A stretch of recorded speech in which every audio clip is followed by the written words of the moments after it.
Todo mundo, um dia, já brincou de construir castelos de areia. E, às vezes, quando despejamos areia no monte, ela acaba formando figuras geométricas.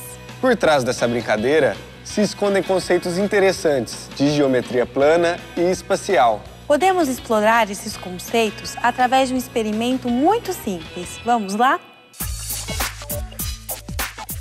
Os alunos vão precisar de papelão, areia, de preferência fina e bem seca, tesoura, régua, compasso e jornais.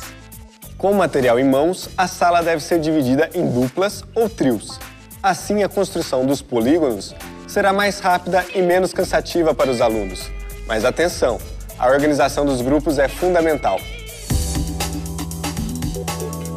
O próximo passo é desenhar as figuras no caderno, de acordo com as medidas indicadas no anexo da folha do aluno e recortá-las.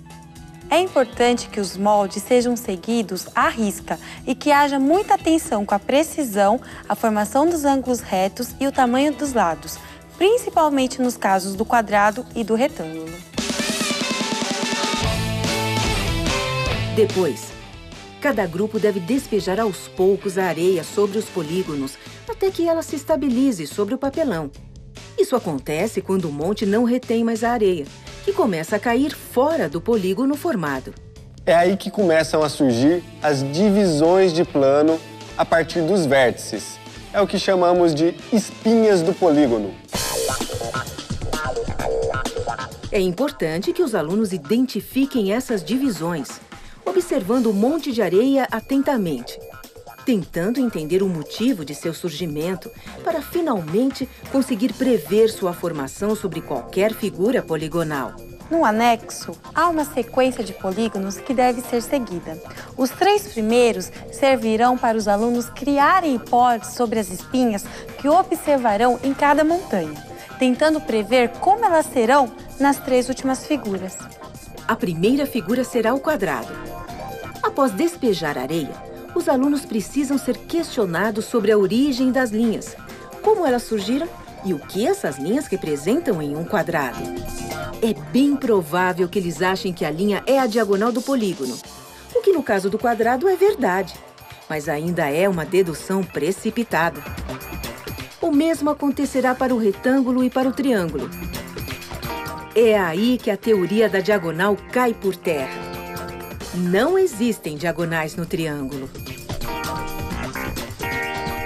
Depois, os grupos devem avaliar o que há em comum nas linhas observadas nas 3 montanhas. Antes de começar a montar as 3 últimas figuras, os alunos devem tentar prever como serão as espinhas. No final de cada etapa do experimento, os alunos devem anotar a comparação entre as suas previsões e o resultado obtido. Assim, poderão refletir sobre as escolhas que fizeram e chegar a muitas conclusões. Quando despejamos areia sobre um monte, a tendência é que ela deslize sobre o lado mais inclinado. Portanto, o monte se estabilizará quando a inclinação nas 2 direções for a mesma.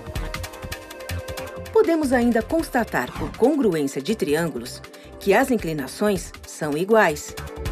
Quando a projeção da altura divide a base em segmentos iguais, ou seja, quando a altura é a mediatriz. Se olharmos para o retângulo, por exemplo, especificamente para um determinado vértice, veremos qual ponto da espinha é equidistante a 2 arestas do polígono, onde A e B são as arestas equidistantes, ou seja, os comprimentos dos segmentos A e B são iguais. Assim, os triângulos assinalados na tela são triângulos retângulos com hipotenusa comum e catetos iguais. Portanto, são congruentes. E a reta R é a bissetriz do ângulo correspondente ao vértice.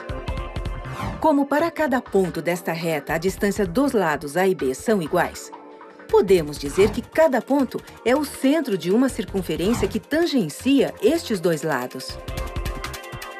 O mesmo acontece nos outros vértices, como mostramos na tela.